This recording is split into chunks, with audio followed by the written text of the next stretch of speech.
best-selling album, Physical. You hear that title track. It went on to become the biggest #1 hit of the 80s and Billboard's sexiest song of all time. And today, she's celebrating its anniversary with the release of a remastered 3-disc deluxe edition. Everyone, please give it up for the one, the only, the amazing Olivia Newton-John.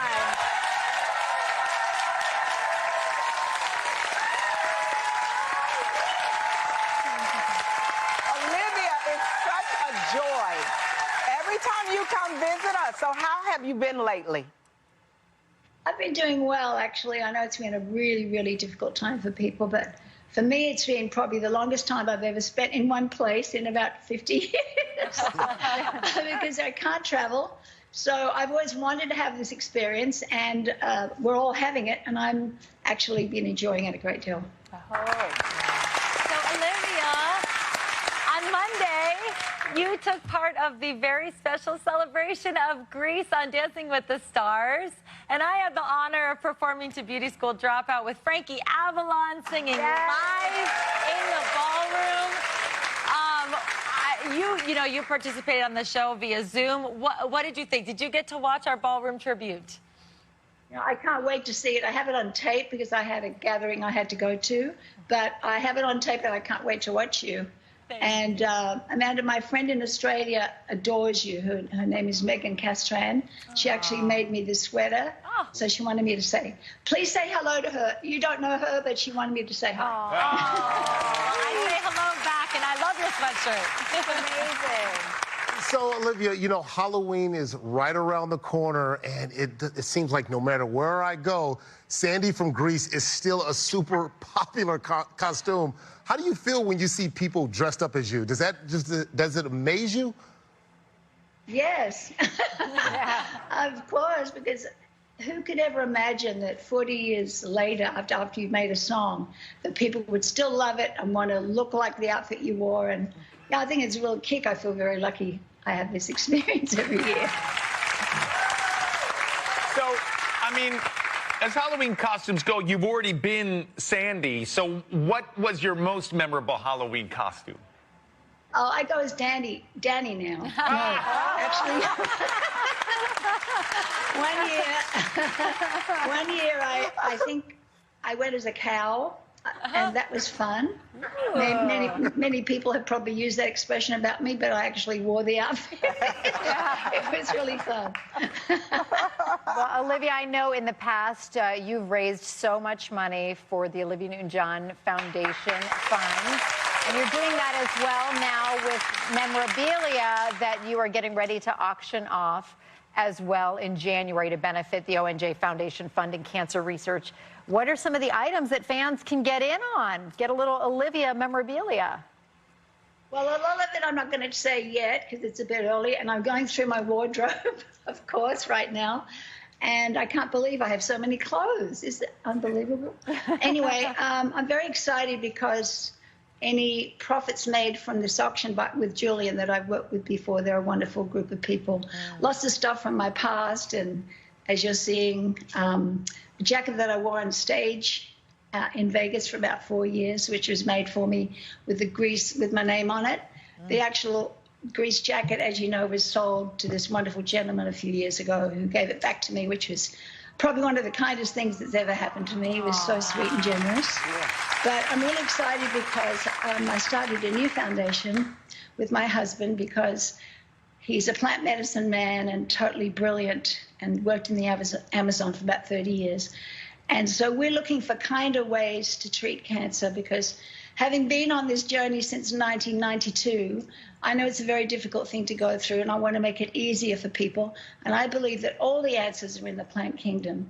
And my husband, John Easterling, who worked in the Amazon for many years, has been growing special variants of cannabis for me, and it's making a huge difference. And our idea with my foundation is to actually fund the research, scientific research, so we can show people, yes, this actually works. And I'm actually living proof also because I don't know what I'd do without it. It's helped me so much with pain and sleep, and I'm very, very grateful for it. And for the Olivia, I always love this. You make it a point to call yourself a cancer thriver. rather than a survivor. So why is that such an important distinction for you? Well, for me, surviving is kind of clinging onto the outside of the lifeboat as it's going down. Thriving is doing well in whatever circumstance that you're in. And I feel incredibly lucky that I have, survived another birthday, survived this long, having had my first round with breast cancer in '92. So I feel that I am a thriver, and I want to encourage other women. I think a lot of what you think has a lot to do with how you feel.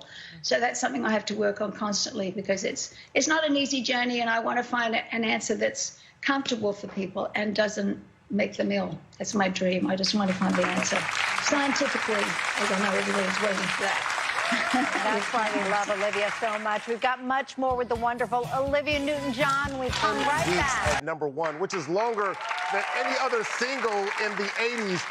What did you think about that when you were recording it? Did you know it was going to be a hit?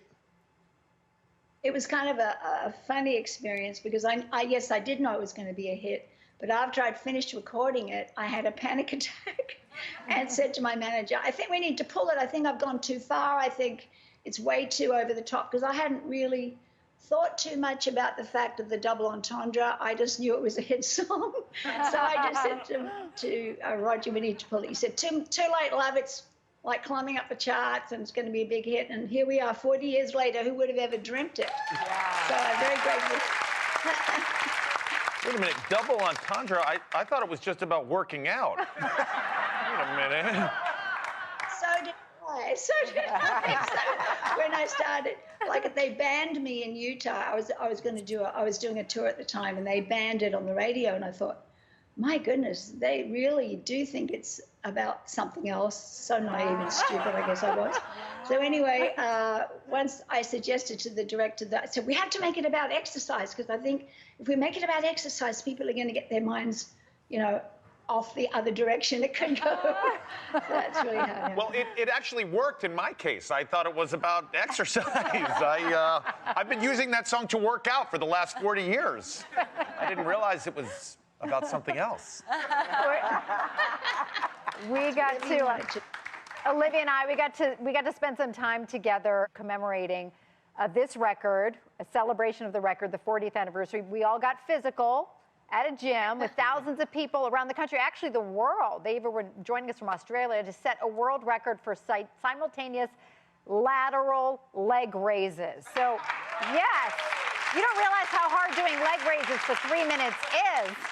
Did we set the record, Olivia? What's the update? I'm waiting for them to tell me. They're still counting, but I'm feeling really good that we're going to make a really great. I've never been in a Guinness Book of Records. Have you? It's a pretty interesting idea. No, I'm excited that we all did it, but it was so cool to see. It was a real 80s themed party, and everybody was dancing, and anytime any one of Olivia's songs came on, we would just sing them out loud, and that's what I love about Olivia. You have a way of uniting the world, and such joy and such light, and you bring that just by being there and by being you, which we love so much. Yeah. So, Sweet. Olivia, Sorry. while shooting the music video, did you have any sense of how massively popular you were about to make aerobic wear? I wish I'd had a company, that's all now. Yeah. I should have started a headband company, right? But now it's, it's everyone wears it all the time. It's quite amazing. But I think that was the beginning of the kind of workout area, and Jane Fonda did an amazing job of doing videos. I should have thought a little quicker, but she did an amazing job. You started the trend. Yes. Olivia, you were also ahead of your time making music videos. Matter of fact, you were actually making music videos and video concept albums before MTV was even a thing or out, right? Yes, I believe. With this special package of the reissue of physical of the album, they're putting out every single video that I did as a DVD. I think I was the first artist to do a whole album of her music as a video. That's amazing. So that's going to be fun. I haven't seen it in years myself.